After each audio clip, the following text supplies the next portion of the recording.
Okay, we are live. I am Chloe, and this is WordStitch. Sandy is officially on maternity leave. She has not had the baby yet, but she is not going to be with us for however long she decides to take her maternity leave for. This isn't a real job, so she doesn't have to decide that. So we do have 1 to 2 co-hosts today. We'll see what happens. The other co-host is having technical difficulties, so we'll see from there. But we've got Jay. If you want to go ahead and introduce yourself. Hi, I'm Jay. I'm 22. I've been doing Nano since about 2013 or so, and I actually hit 50,000 a few days ago, but I have to finish this dang book. It's not going well.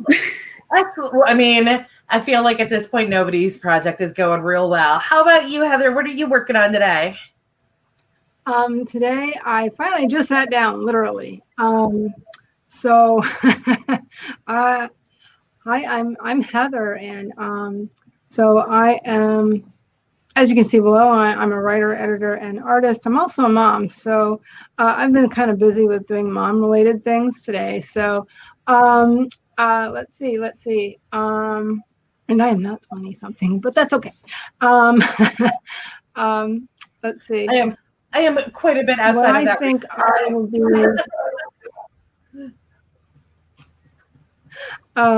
So yeah, I actually hit a birthday milestone this year, but we won't go into that.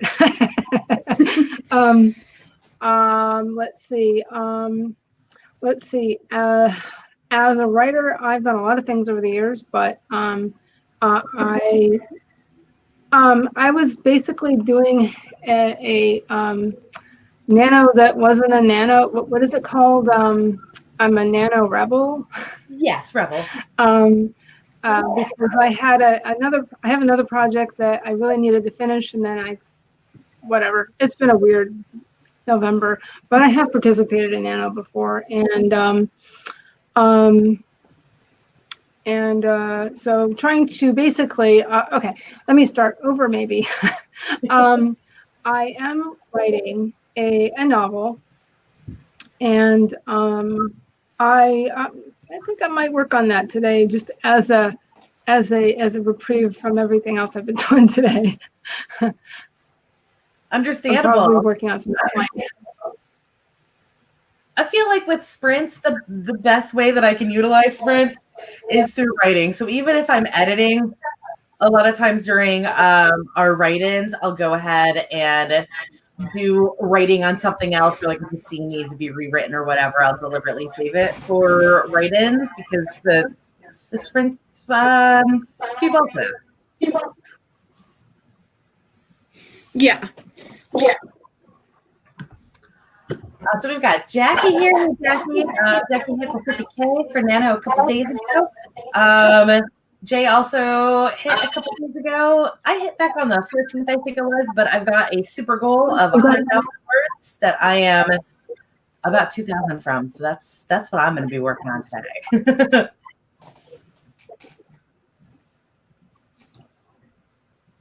So it sounds like we all did kind of a different thing on it. Well, no, Jay, you did pretty much a straight Nano, right? You just have Yeah,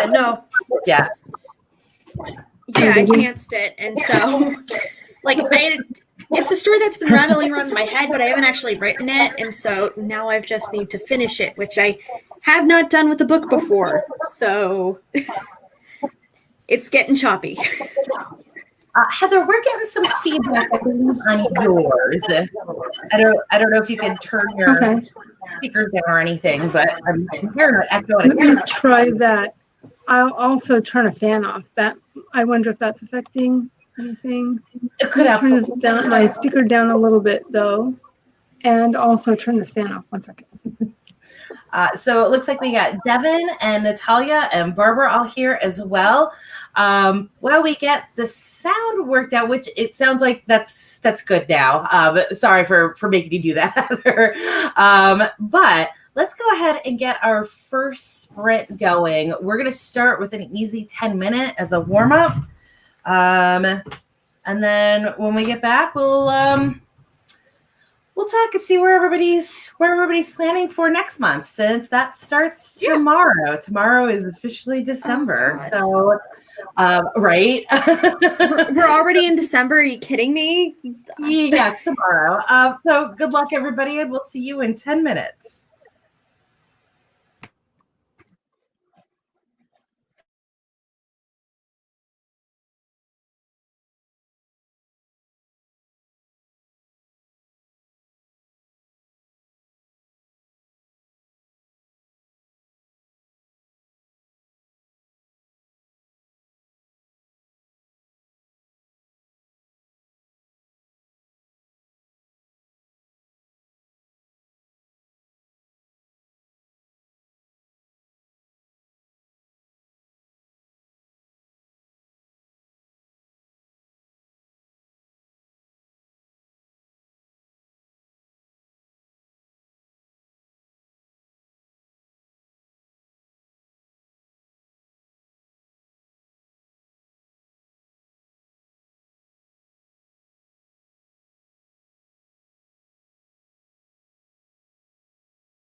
Okay, we are back, and I'm going to finish this sentence right quick because it is the end of the chapter, and I want to get that at least done.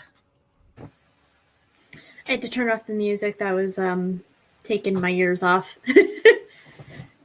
Because I have to clear my ears out, otherwise the kids are so loud that I can hear them through the floor in my headphones, and I'm going to go deaf in both ears, but that might just be due to the screeching child that's next to me all day.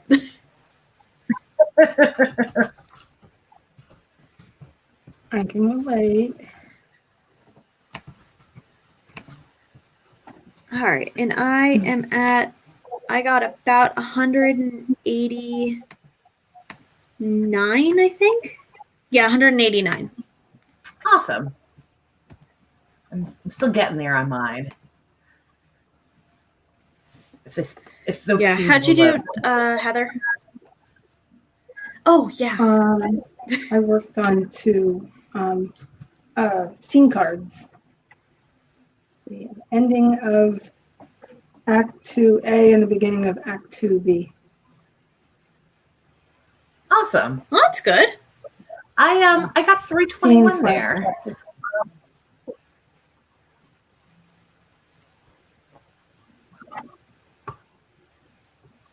And I might only have 2 scenes left. I probably actually have 3 to 4 scenes left. But maybe as of like my outline that I have right now, I have 2 scenes left. I have my doubts though. Jay, how far along are you in your project? I know you said that you had finished Nano, but you weren't done with it yet. Do you know how much you're looking at? 52,343. I'm past the climax for the most part, and now I've just got to resolve all the conflicts and then consolidate pack power, and then it should be done. But we're right in the political part, which is going to be nice and wordy. What genre? I know we've talked about it before, but what genre are you? I guess urban fantasy. It's werewolf political adventure in the modern age. I don't know. Okay. So there's some supernatural in it, but it takes place in the current times, but it is political leaning. Yeah, political leaning. There's a bit of adventure and like hunters and warriors and stuff, but mostly it's politics. That's fair. It's absolutely not my jam. It's one of the reasons that I don't read fantasy, but also a ton of people love that. So more power to you. I've grown up reading werewolf books, so like it's a genre I at least somewhat know. So I'm thinking more like the politics with something like Dune or like Game of Thrones, or Pern was pretty bad with it. That sort of thing where you just get stuck in or like Sword of Truth was pretty bad with it, where it's all that intrigue between like rival kings. It's more like, have you ever shown up for a city council meeting to raise an issue? Heather, that feedback is getting real bad again. I'm sorry. That was why I just muted you like that. The feedback is popping back up on your mic. I was unmuted, and then I was muted and I unmuted myself. Yeah, I muted you because the feedback was getting really bad, and I was about to tell you, but I didn't want to interrupt Jay. Yeah. Although it's gone now. I wonder what that is. It comes and goes from you. It's good now. Don't worry about it. Interesting. Yeah. New to me laptop, so I don't know. The more I do these, using this laptop, the more I have no idea why. So hopefully, it's not going to be an issue. It'll bounce back and forth, and that's okay. So, Jay, you were saying about the politics in yours. So, have you ever gone to a city council meeting to raise an issue? I don't know, but I've watched the funny ones. So basically, you've got the North American Delegation Committee. It's got most of the alphas in the United States like on the committee, there's a lot of people, but you got the big packs with like 500 to 1,000 people in them versus like the small packs that Casey's got where it's like 100 maximum. And at the start of the book, we are at 6. We go from 6 to like 100, and it takes like eating half a pack and attracting a bunch of Russian runners because Casey's an international athlete in this one. But so there's an issue with the hunters becoming a problem. The North American Delegation Committee is who manages like werewolf-based search and rescue defense stuff to deal with hunters and like the political things with Congress and stuff. So it basically runs like a city council meeting. You call the meeting, you have a quorum, you have meeting minutes, and then you have the time where you cede the floor to the community and they can bring issues. Casey has organized 10 different student representatives from schools in the North America itself, not just the United States, but also Canada. And so, like, she's gotten 10 of them to show up with her. And so they're all going to basically take over the meeting and raise their issues and force them into doing something. And so it's the fun bit. It's the fun bit where I don't want to die anymore because the torture scene was not my favorite. No, they rarely are. I really found in this fight scene that I just wrote because I'm not good at fight scenes. I'm good at like verbal arguments, but the physical, the warrior scenes, like no, not my thing. But it's okay because this book is coming from the doctor's perspective. So he's like, I just got a scalpel and I'm gonna do the best I can. It's like this leg comes off, this one gets stitched back together, keep him alive and get him moving. There is a point where he sees one of the enemies get their arms ripped off. But he's like, I'm laughing about this, and I probably shouldn't be because, like, if this was the other side, I have to sew that damn thing back on. Yeah, and so I am so glad I am not in that torture scene anymore. That was a really rough, like, 3 days. It was like 3,000 words at the end of it. Oh, I hated it. Oh, With so passion. too, yeah. That's right. Sometimes you got to go a really long time on them for them to really have the impact, and it sucks. And I don't know, it always like takes longer for me to write stuff like that, but this is The what we cruddy do. bit is I know once I get through the first draft and get to the second draft where I'm like adding in the bits that are missing and filling in the gaps, then eventually I'm going to have to edit that, and I do not want to. Yeah. I will say from my own personal experience, it goes a little bit better with the editing. Unless, like for me, like I know my fight scenes are bad. So like I'm not talking about the fight scenes because I know when I'm editing them, it's gonna suck just as much because the scene just doesn't work right. And like I definitely have those fight scenes where I have like a bear riding a dragon. And I'm like, none of this makes any sense, but here we go. But for the like difficult to write scenes that are just difficult because they're emotionally taxing, I have found that the edit on them goes a little bit easily because you know exactly how you've done it already. And you're looking at it from a critical eye instead of trying to like wring as much emotion out of this bad thing as possible. You're trying to make it better now. Yeah. Oh. And so hopefully that'll go better. But at this point, I just need to. At this point, I just need to get to the. At this point, I just need to get to the end of the book. I just need this thing to end. And then I can do everything else. But it needs to end. I need this one to be finished so I can edit. I am right there with you. I have only finished a story a total of one time.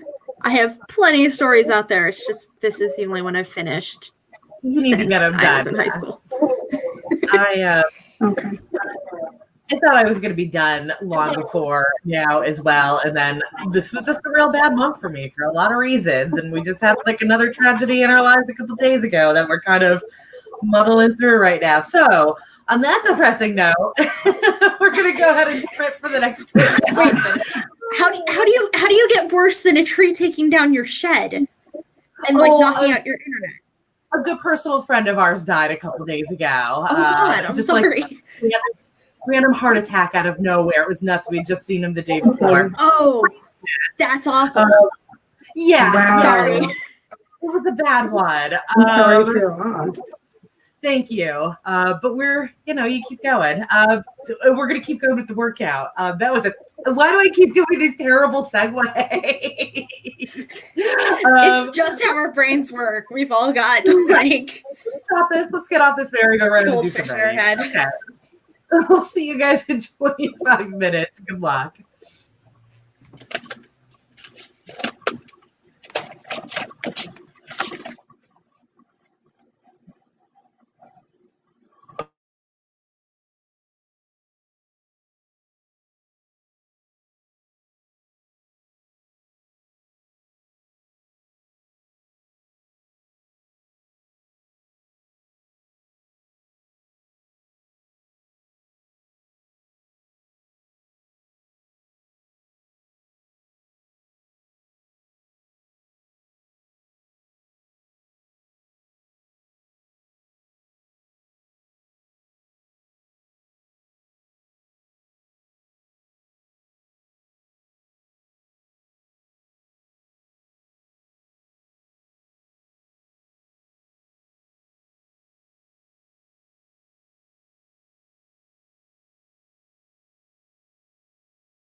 2.5 chunks?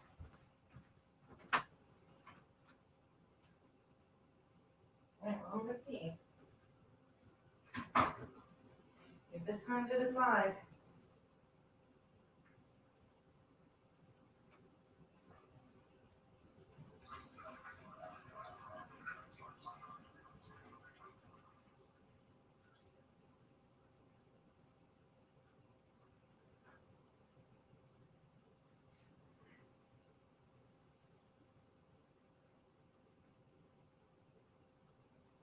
Good stretch, buddy.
Okay, that is time.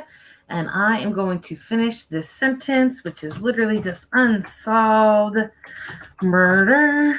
I do have an unsolved murder on this. And then we'll see how I did. Looks like Heather said she had to step away for a moment when her family got home. So I'm assuming that's what's going on. And I think Jay has some music going, and that's okay. We'll let Jay take their time. In the meantime, I'll let you know how I did once I get this updated on the Nano site. Let's see. I got 575 there. Yeah, I feel pretty good about that. I am currently at 98,750, so I'm only 13.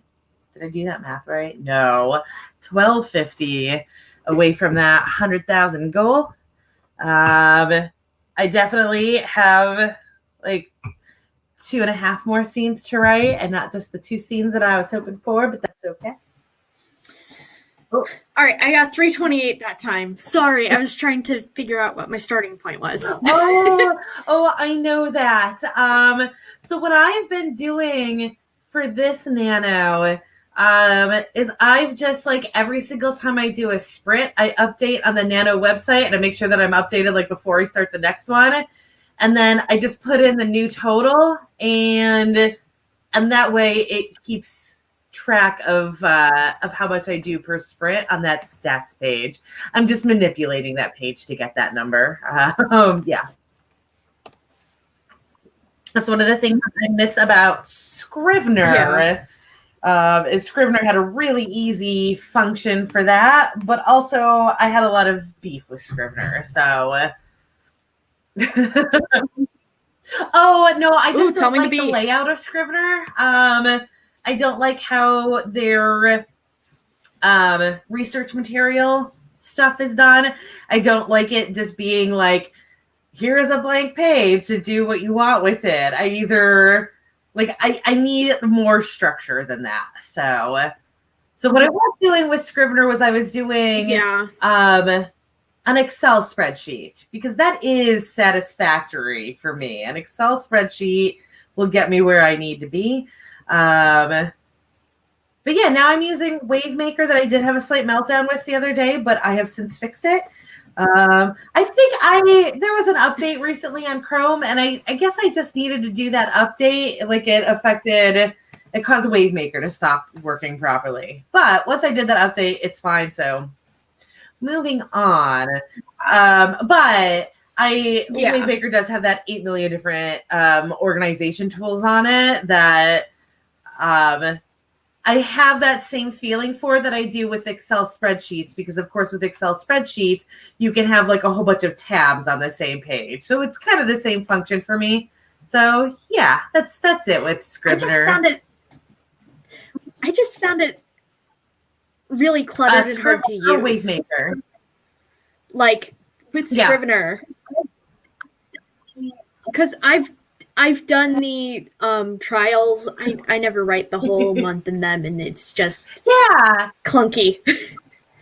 Like it's got some useful stuff, but it's really heavy, and so I just use Word. And I've got like a bajillion notebooks, and so I know a lot of people love Scrivener, and I understand why. And if I was somebody who wrote that way, I would love Scrivener too. But I don't know. I feel like a lot of the organization is not like right there accessible if you're not somebody who wants to go through the effort of learning how to use like keywords and stuff like that, which I don't. Yeah. I like having that as an option, but I need more than that. And Heather is back. Welcome back, Heather. Heather is muted though. So okay, yeah, right now, so okay. But yeah, I did some work on index card. Yeah. And worked on dinner. Food is important. Are you Are you currently plotting out a new project, or are you just working out something that you're currently in the middle of?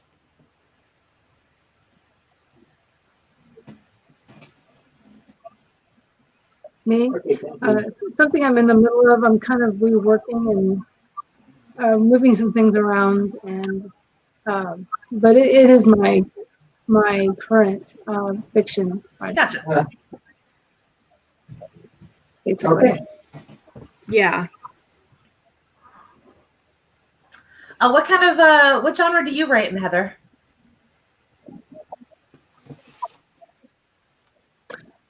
This is a young adult fantasy.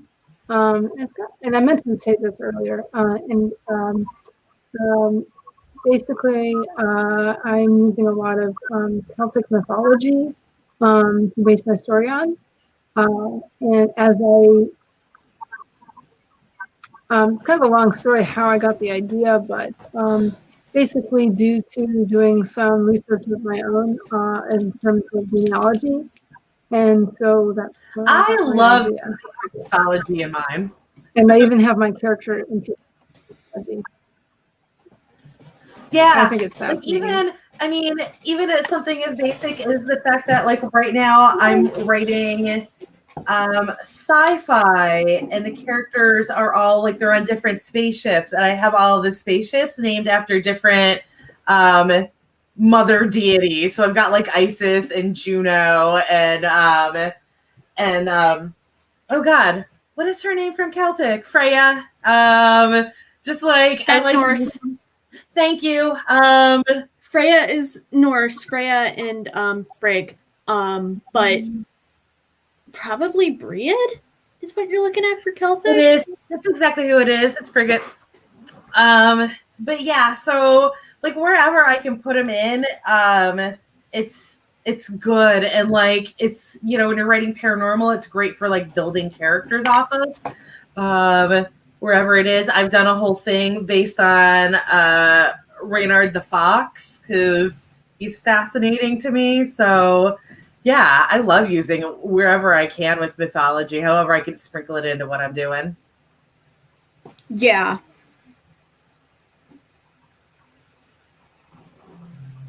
Oh, did you guys see that whole snafu with Sia's new movie? About the fact that they casted Maddie Ziegler for it, and everybody's mad at her for it. Did you see Sia's reaction to people saying you should have cast autistic actors? So like I realize that I'm going to be unpopular opinion here, but she did cast a lot of autistic actors for that movie. Whether I think what was that?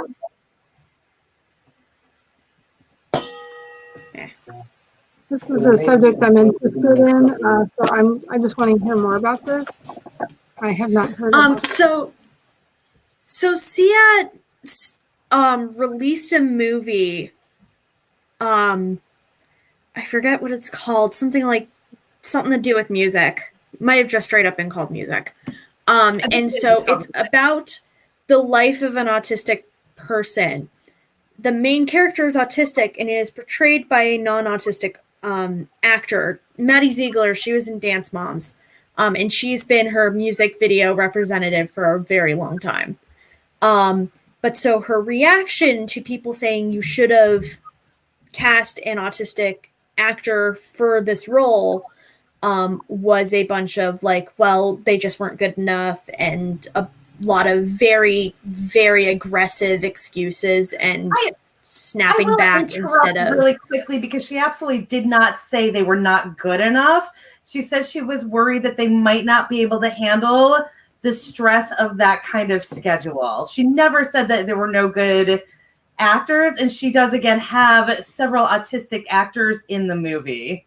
So I mean, I've actually seen a tweet where she told one of the autistic actors like that they weren't good enough for the role. Like that, I mean, is that? I mean, I don't know that she is referring to all autistic people or that specific. No, one. she was. referring to several of the actors who auditioned. And I don't know. I can't fault somebody for saying, well, these people who auditioned were not strong enough to be the lead in my film, so I didn't cast them. That is part of casting. But it's the part where she no. I'm going to have passed to over look at the original autistic and all that. So. I don't know. It's just Make sure, this isn't the first time people have done this with movies, and there are plenty of very good autistic actors out there that she could have cast, and several people did audition. A lot of people, including I think someone who offered to do it for free, and like she preferred to go with the person who's been acting in her music videos, and from the looks of it, that's what she intended to do from the start. And so yeah, I can't hate on her for making her own choices about how to do her movie. And I know that, like I said, I'm going to be the unpopular opinion here because that's just kind of how it goes when you defend somebody on that side. But that's just my personal opinion, is that it was her movie. And if she did audition autistic people, and she did include autistic people in it, then if it was her choice to cast that particular actress, that particular dancer as the main character, that was her choice. But yeah, this next sprint down. It is going to be our 30-minute 1K, and we can come back to this. We'll have our bigger break at the end of this. So yeah, so we're going to do 30 minutes, and good luck, everybody.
Okay, we are back.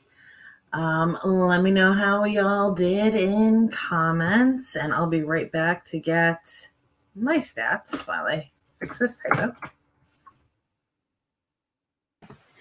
All right, I got 326. Nice. Also, I did a little bit of research because I didn't remember all the details. One of the main complaints with the movie by Sia is that she was working with Autism Speaks to do the research, and Autism Speaks is an anti-autistic hate group that actively works to stigmatize my disorder to make money off of us. Why is this organization called Autism Speaks then? Because they're assholes.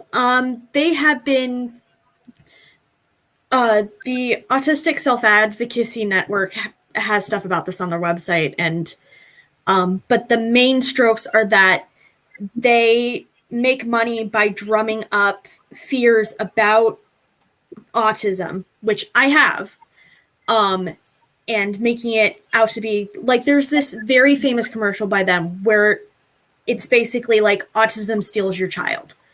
And they drum up fear to get donations to make money, and also because then they used it to fund research for a cure.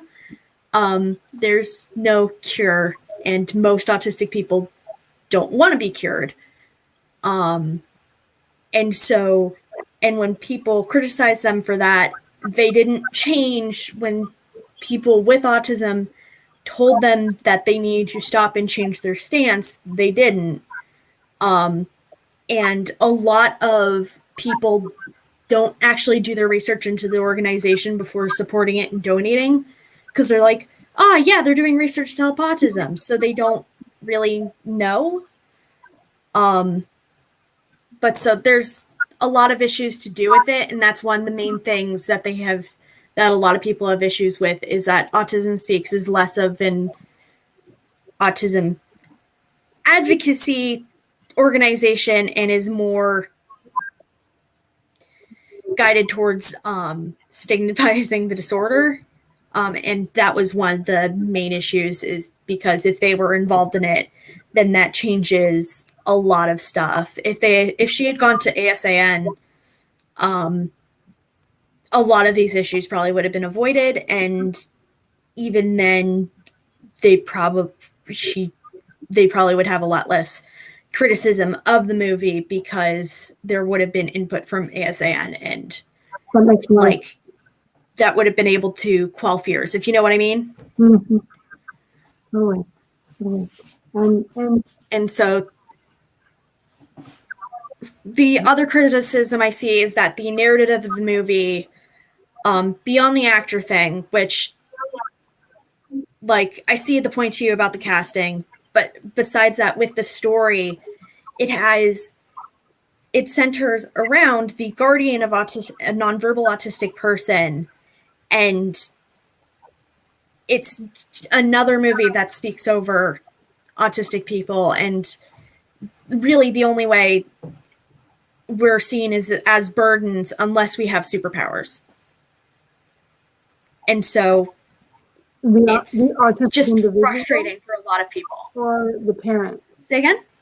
What do you mean by have superpowers? The autistic individual?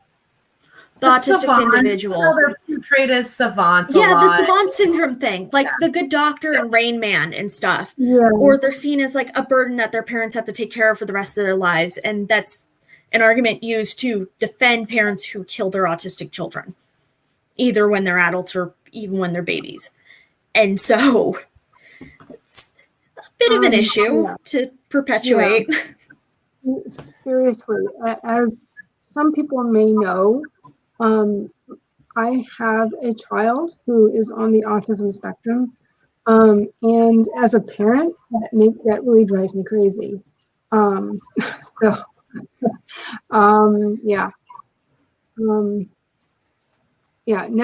that I know more about that movie, I tend to have an issue with movies and also that go in that direction with the savant characteristics. That's few and far between. It is very, very unusual. Am I correct? Please. It's called Music. It's the new movie released by Sia. I'm reacting to Spence in the comments. Sorry. Yeah. No. I just wanted to say that, when you have these characters who are, based on, okay, there are some people that are like that, but it's pretty rare. Yeah, like either it's savants like Good Doctor or like Rain Man, or you get stories like this where it's based around a non-verbal autistic person and they're more seen as a burden than a person with a disability who's living their life and trying to do things like go to school and eat food and do the things they like. Right. Granted, there are difficulties, but they're always working towards and working very hard towards having a better life.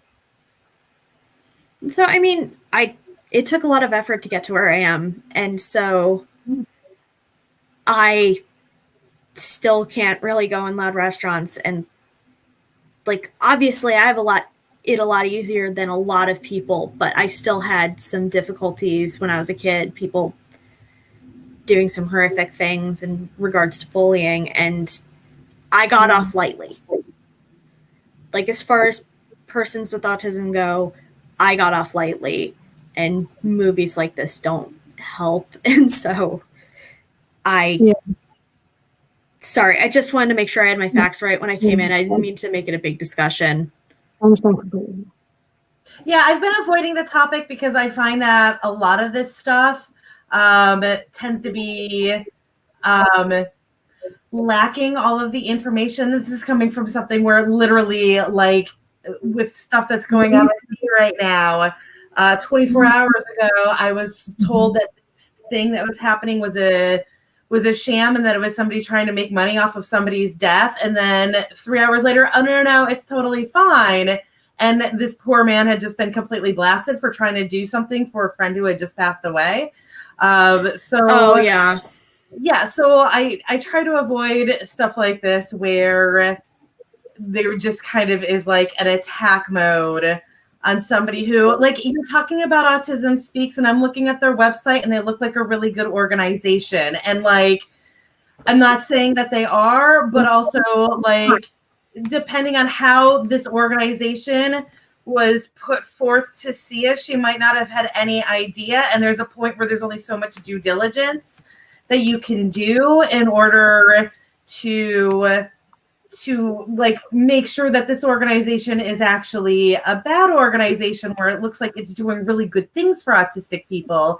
So again, like I feel like there's this kind of like hot take that we do now where we automatically try to destroy someone instead of waiting to see the bigger picture. And perhaps, and then the thing is that also when you attack someone like that, they're not necessarily going to be able to have the best responses to it because they're being attacked instead of having a more pleasant conversation with Sia. Everybody's like, you're awful and you hate autistic people and you refuse to hire them, which none of that was the case, but I saw tons of that on Twitter. So that's why I try to avoid topics like this, because I don't want to blast somebody that I don't know is actually deserving of that blast. Just real quick, here's the link to the Autism Self-Advocacy Network's tag on Autism Speaks. They are a board entirely run by autistic people.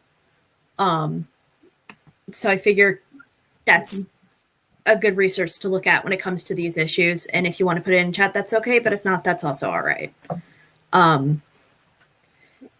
But yeah, I get what you're saying, because it is hard, especially in the early hours, to figure this stuff out. Yeah. And I feel like, I mean, maybe she secretly hates autistic people and that's why she did this, but I have serious doubts that if anything, this was anything worse than her just trying to deal with a difficult topic as best she could and possibly not quite hitting the notes right. Yeah. Or what might be trendy or a subject people are talking about. I don't know, but I really don't know. But what was I going to say? Oh, real quick. There are so many things she could have done to do research. She could have gone with through so many organizations. There's so many out there with varying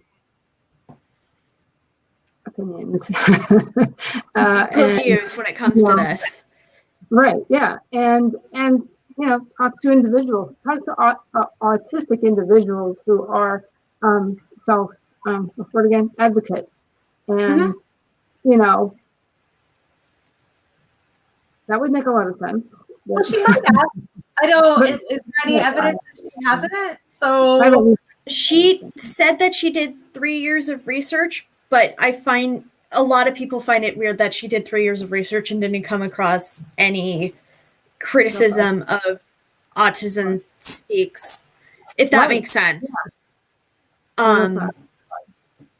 And I don't think it's that she hates autistic people. Ableism is rarely like, I hate people who are disabled. It's sometimes it's the way you tell stories, and sometimes it's like targeting people who are weird and things like that. And so I less trust the way people talk about someone who is autistic than I do how they say they would treat somebody who's weird.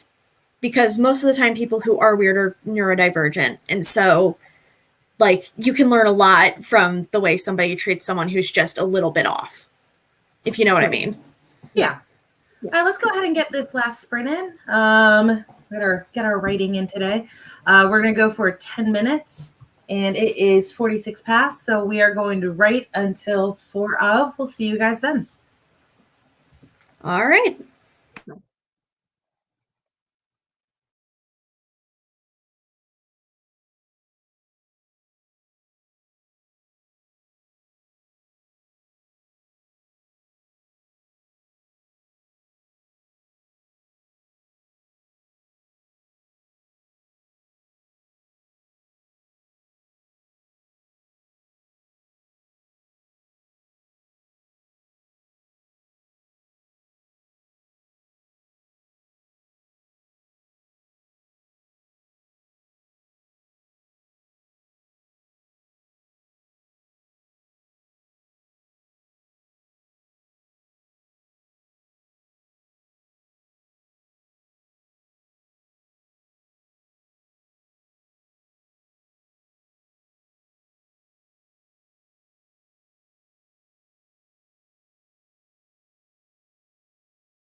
Okay, that is it for today. I ended up getting 0 in that last sprint. That's okay. I'll do my writing later. So that is everything for today. Yeah, so it looks like Jay and Heather are still working on their stuff. There's Jay. I got 123, which is actually kind of funny. Yeah, it's a fun number. I'm always amused when I get numbers like that.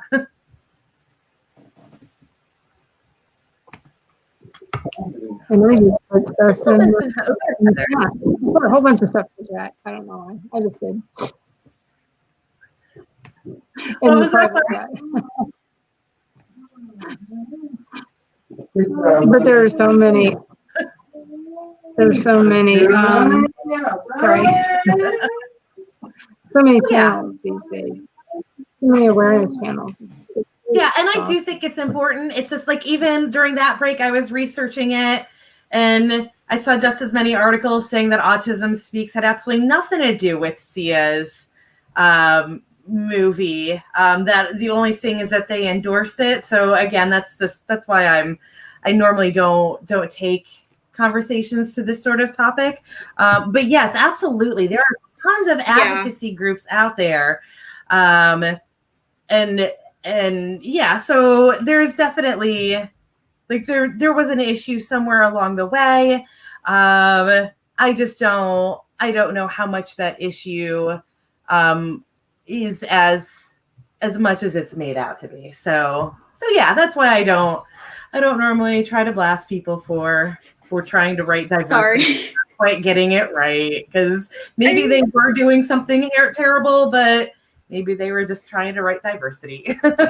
Or yeah, I wasn't create diversity. Not right. Yeah, I wasn't trying to turn it into an entire thing. I just figured it was a good topic to talk about real quick, and then I accidentally turned it into a thing. I'm sorry. It's okay. So that is the end of our show. If either of you have anywhere I find us that you want to let us know where you are, now is the time. So we can all sign off. Jay, did you want to start? My name is Jay. I pop up stream on occasion. You can send me a message and I'll start a stream, basically. I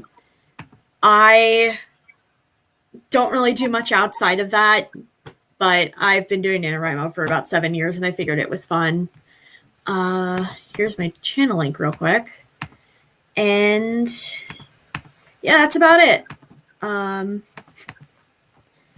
Heather, if you want to go into your intro.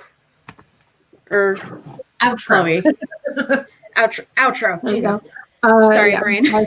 So there were things going, but they just went to walk the dog. So anyway, so my usual outro is okay.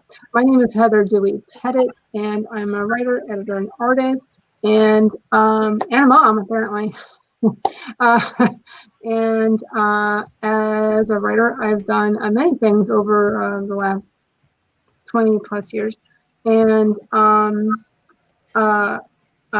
but currently I am working on a young adult novel, a young adult fantasy with Celtic theme, and let's see.